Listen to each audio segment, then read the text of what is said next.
महाराज साहब की आज पुण्यतिथि है और मेरे आंखों के सामने वो दृश्य दिखाई दे रहा है जब महाराज साहब यहाँ स्वयं पधारे थे और उनका वो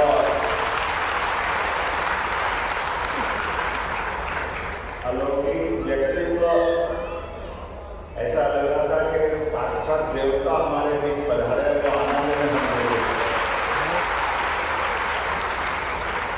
हमने चक्षुओं से आमतौर पर मनुष्य को ही देखा है, इसलिए देखने में कई बार हमारा दृष्टि दोष हो सकता है, लेकिन कुछ ऐसे अलौकिक दिव्य दर्शन होते हैं जिसमें हमको एहसास ही नहीं होता और जो होता वो अलौकिक होता, वो अपना जीवन धन्य करने वाला होता।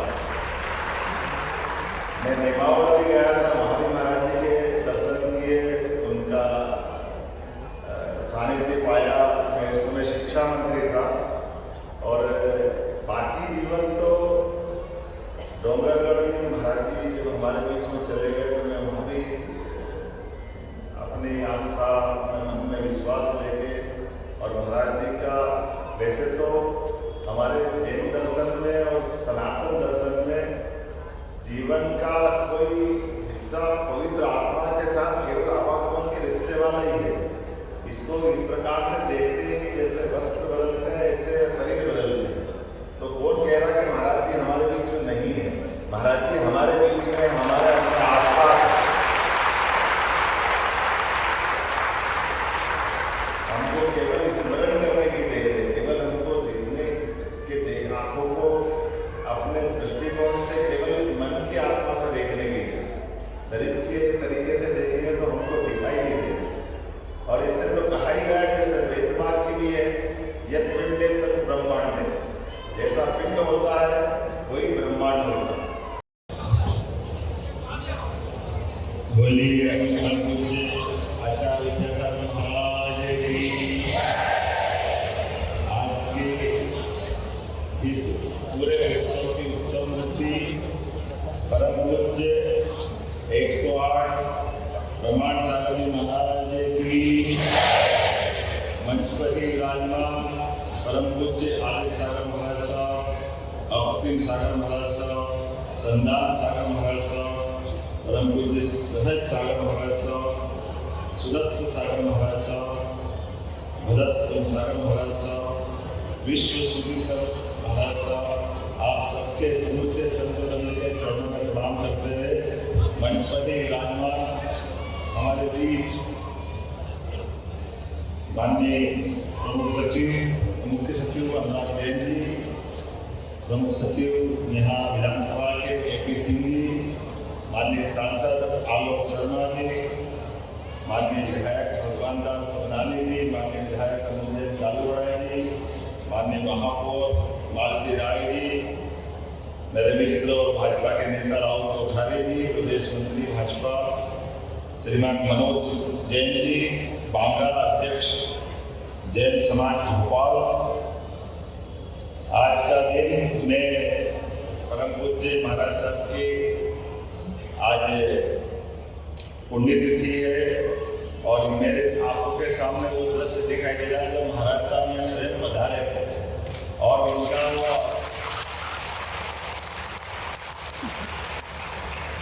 अलौकिक व्यक्तित्व ऐसा लग रहा था कि साक्षात देवता हमारे बीच पधारे तो आनंद में हमने चक्षुओं से आमतौर पर मनुष्य को ही देखा, इसलिए देखने में कई बार हमारा दृष्टि दोष हो सकता है, लेकिन कुछ ऐसे अलौकिक दिव्य दर्शन होते हैं जिसमें हमको एहसास ही नहीं होता और जो होता वो अलौकिक होता, वो अपना जीवन धन्य करने वाला होता। मैं नेमावती गया था, महावीर महाराज जी के दर्शन किए, उनका सानिध्य पाया। मैं उस समय शिक्षा मंत्री था और बाकी जीवन तो डोंगरगढ़ में महाराज जी जब हमारे बीच में चले गए तो मैं वहाँ भी अपनी आस्था मन में विश्वास लेके और महाराज जी का वैसे तो हमारे जैन दर्शन में और सनातन दर्शन में जीवन का कोई हिस्सा पवित्र आत्मा के साथ केवल आवागमन के रिश्ते वाला ही है। इसको इस प्रकार से देखते हैं जैसे वस्त्र बदलते हैं ऐसे शरीर बदलते हैं। तो कौन कह रहा है कि महाराज जी हमारे बीच में नहीं है? महाराज जी हमारे बीच में, हमारे आसपास।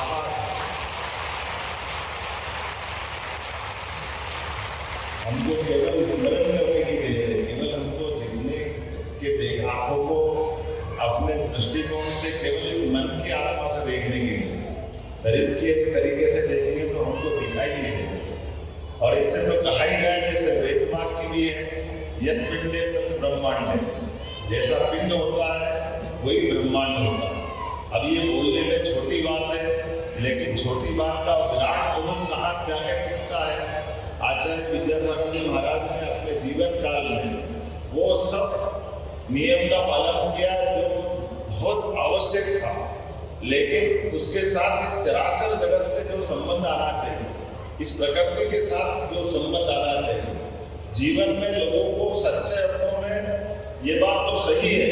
कभी कभी हमको भी कंफ्यूजन हो जाता है कि हम आचार्य जी के उस भाव के आधार पर हमारी ये जो विराट संत परंपरा है, संत परंपरा के साथ इनका आशीर्वाद, इनका सहयोग, इनका मार्गदर्शन, इनकी जीवन से, तो कभी कभी हमारे मन में भी इस तरह की दुनिया से साथ जीने का केवल कर्मकांड में फंस जाते हैं। तो बजाय कर्मकांड के सच्चे अर्थों में मानव सेवा में जो मूल उत्तरदायित्व है और मानव सेवा के साथ प्रकृति सेवा है, महाराज जी ने वो सब चीजें लाके दिखाई, जिसके कारण से महाराज जी वास्तव में एक अद्भुत अलग प्रकार के व्यक्तित्व के नाते से दुनिया में जीने की देवता के रूप में विद्यमान होकर यह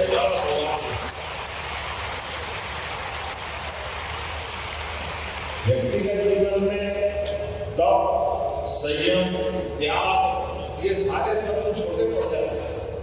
ये कोई इनकी गहरे की भी बात के चलो, अकेले तप की बात करें, संयम की बात करें, सेवा की बात करें, समर्पण की बात करें, त्याग की बात करें, व्यक्तिगत जीवन में कोई कैसे कहाँ से कभी लगता ही नहीं कि महाराज के हमारे बीच में अपने मध्यप्रदेश के बाहर के, कौन मानता है कि कर्नाटक के हैं, और हर एक स्थान वाला मानता है कि वो हमारे नहीं है, हमारे बीच में। जिनके स्मरण मात्र से मन मस्तिष्क में स्फूर्ति आ जाए, ताजगी आ जाए, एहसास होता है कि हमारे बीच में, हमारे आसपास से वो हमको प्रेरणा दे रहे हैं। मैं आज इस अवसर पर और खास करके बड़ी विनम्रता के साथ बोलना चाहूँगा कि हमारे बीच में वो दृष्टि देने का जो प्रयास हमने उस स्थान से किया जहाँ उनको बहुत अपने आप में उनके अंदर की इच्छा शक्ति, उनके अंदर की एक तरह से देवी को प्रतिभा थी, जहाँ उन्होंने कई सारे मामलों में अपने प्रकार की एक लाइन बनाई। अब आप कोई भी लाइन देखिए, स्वरोजगार की बात करें तो जेल से लगा करके समाज में बहनों के लिए रोजगार का जो मार्ग ढूंढे, आमतौर पर की भावना में हम ये बात भूल ही जा रहे हैं। किसी तरह से भी इसको समझे, जो ये सनातन परंपरा से समझेगा, भूखे भजन हो वाला समाज आपकी कंट्री ना। तो ये जो जन के साथ में भोजन का जो महत्व है, ये सांसारिक जीवन में जितना हमारे लिए महत्व था, महाराज जी के लिए तो एक ही, लेकिन महाराज जी हमारी भी चिंता करें। ये उसका जिसको मिला होगा, लेकिन प्रकृति में भी प्राण है, हमारे नदी, पहाड़, पर्वत सब में प्राण है। इसका एहसास होने के लिए भी अंदर से जो दर्द आता है वो महाराज जी को दे, इसलिए गौ माता की चिंता उसी प्रकार से।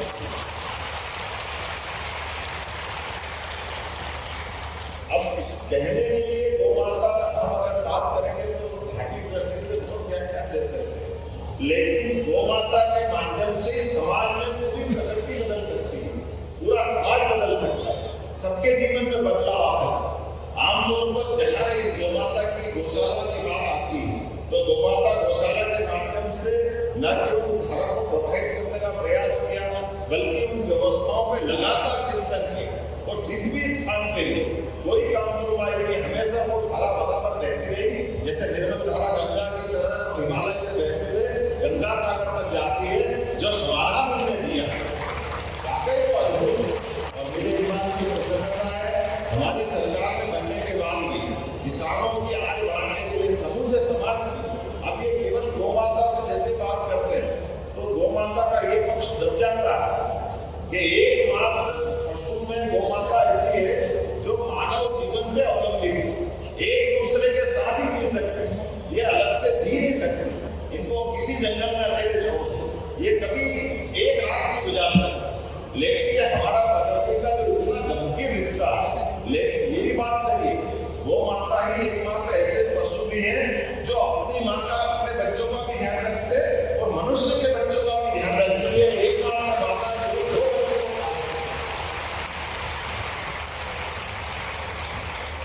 अभी जिनका एक तरह से हमारी जिंदगी वो तो प्रकृति हो गई, परमात्मा हो गए, परमात्मा ही तो हम सबका ध्यान रखते हैं।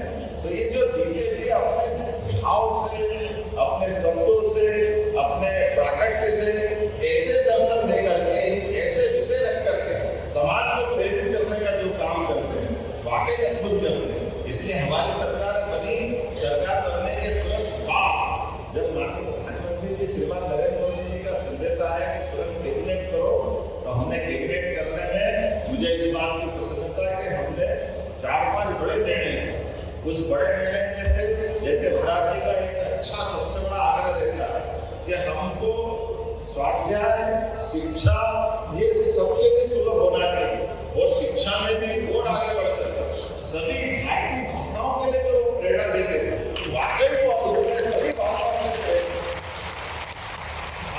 की विविधता की जानकारी से हमारी आंतरिक एकात्मता अनुशासन की भावना भी बनती है और भारत की आंतरिक ताकत भी मजबूत होती है। और ज्ञान के लिए भाषाओं की दरिद्रता नहीं चाहिए, ज्ञान के लिए भाषाओं की समृद्धि चाहिए और ज्ञान के लिए भाषा की समृद्धि के आधार पर जिस प्रकार से महाराज जी प्रेरणा देते थे, वाकई वो अद्भुत है।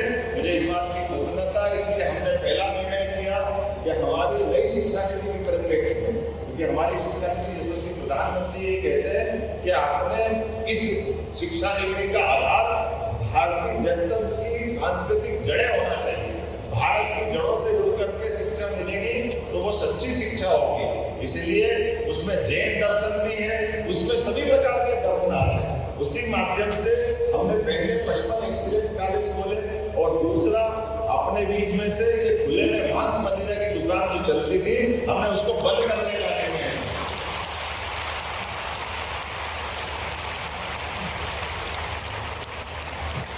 खाने से मना नहीं, लेकिन दिखाते क्यों? बाजार में खोल के क्यों बैठो? आप तो जो करना करो, शासन ने नियम बनाए, आपकी दुकान का लाइसेंस होता, लाइसेंस में पाबंदियां होती, तो शासन नियम से चलता, कानून से चलता, उस कानून का पालन सबको करना पड़ेगा, वो बड़ा हो या छोटा हो। हमने कहा जबरदस्ती की आवाज भी क्यों आना चाहिए, एक लिमिट तक आना चाहिए, उस पर भी कंट्रोल करने का प्रयास। सुप्रीम कोर्ट का निर्णय है, इसलिए जहाँ जिसकी सबकी सम्मान के साथ जीने की जिंदगी में शासन की छतरी सभी के लिए होगी। इसलिए हमने कहा है कि जिनको पीना हो पिए, नहीं पीना हो जबरदस्ती क्यों करते हो, और इसलिए शराब बनने की दिशा में भी हमने कदम बढ़ाया। 17 धार्मिक लोगों में शराब अभी ऐसी बीमारियां हैं जो आज तो कल समय के साथ इनके बीच में से मार्ग निकालना पड़ेगा। व्यक्ति के जीवन बर्बाद हो जाता है। कोई एक टीका लगे, घर में बच्चे, महिलाएं, सबके कष्ट हो जाते हैं, इतने कष्ट होते हैं कि इनसे बच के बाहर लाने की जरूरत है। तो समाज के साथ ऐसे कई सुधार करने की जरूरत है। मैं वैसे तो महाराज जी के लिए आज का दिन तो मैं मानते चाहूँगा और सच्चे अर्थों में हमारे महाराज जी के चित्र का नाम के साथ उनका पूर्ण स्मरण करें तो लगता समय कम पड़ जाएगा। हम तो सब सुनने आए थे, महाराज जी का आशीर्वाद से आए हैं और मुझे तो और आनंद आया। महाराज जी ने कितना उदार आपका व्यक्तित्व है। परम पूज्य प्रमाण सागर जी महाराज का, उन्होंने कहा कि आप भोपाल में रहेंगे तो महाराज जी का पूर्ण स्मरण का दिन आएगा। तो मैंने कहा महाराज जी में सबसे पहले वही दूंगा जहाँ आप चाहोगे, तो एक क्षण की देर में करेंगे, इससे अच्छा मौका मिलेगा। और वो तिथि के आधार पर ही होना है। सच्चे अर्थों में हमारी भारतीय समय परंपरा, समय गणना की जो पद्धति महाराज जी वो इतनी अद्भुत है, ये कहीं नहीं मिलेगी। इतने अच्छा अपना प्रकृति का नियम है। आने वाले समय में लोग इसको बाकी वैदिक ज्ञान पद्धति से, वैदिक गणित पद्धति से हमारी पद्धति को सीखने के लिए समय लगेगा। हम तो अपने परमात्मा की दया से, इसलिए जो तिथियों का महत्व है, ये तिथि अपने लिए कभी कभी महाराज जी, मैं छोटे को बड़ी बात को क्या करूँगा, कभी कभी हम नारायण में बोल देते हैं अतिथि वो जो बगैर तिथि का आया, जबकि उल्टा है। जिसके आने से तिथि धन्य हो जाए वो अवश्य होता है।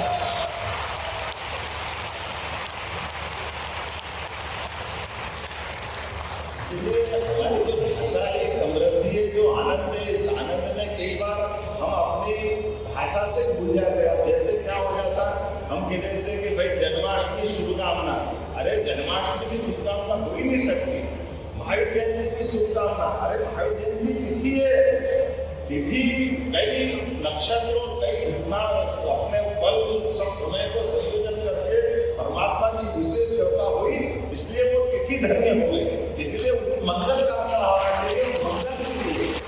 तो मंगल तिथि को शुभकामना में क्या अंतर होना चाहिए, इसलिए मंगल कामना देने की जरूरत पड़ती है। ऐसी कई सारी चीजें हमारे से ज्यादा इंजन हो जाती है।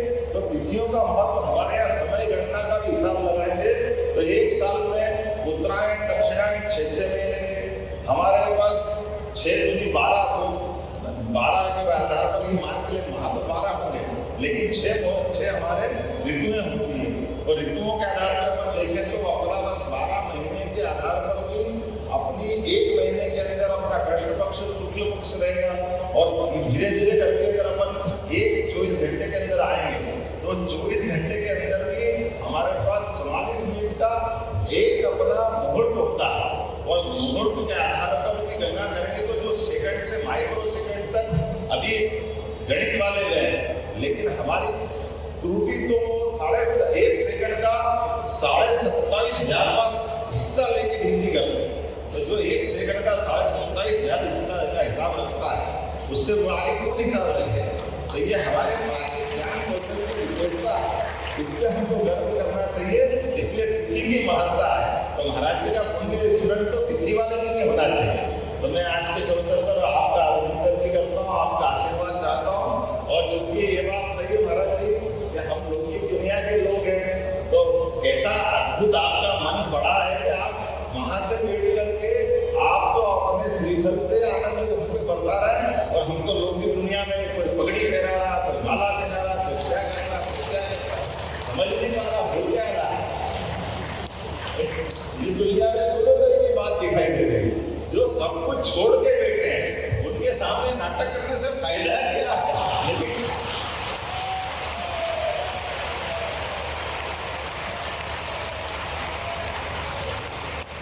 लेकिन हमने जो प्रारंभ में कहा कि ये हमारे साधु संत नहीं है, ये जीवित देवता है। जैसे बच्चों के प्रति माँ बाप का प्यार होता है, स्नेह होता है, दुलार होता है, भाव होता है, ये लाड़ आप लौटाते रहते हैं। हमारी नादानियों में हंसते भी रहते थे, ठीक है तुम्हारी इच्छा जरूर कर लो, असली में तो मैं जाना है, तुमको जाना है, हमको भी पहुंचाना है। मैं आपको पुनः प्रणाम करता हूँ, अभिनंदन करता हूँ और उम्मीद करता हूँ कि आपका मार्गदर्शन सदैव मिलता रहेगा। एक बार फिर मध्य प्रदेश सरकार की ओर से मैं आपका अभिनंदन करता हूँ और कुछ बातें बता देता हूँ। अपने महाराज जी के स्मरण के लिए हम भोपाल में भी एक अच्छा स्थान बनाएंगे, क्योंकि महाराज जी की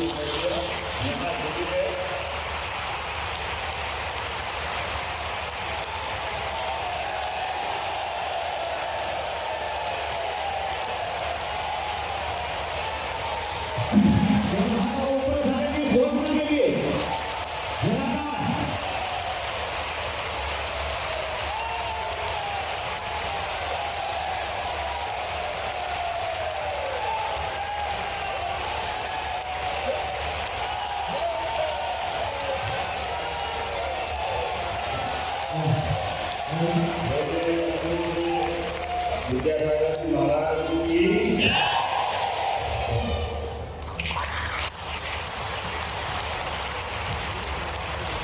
हार्दिक धन्यवाद माननीय मुख्यमंत्री महोदय।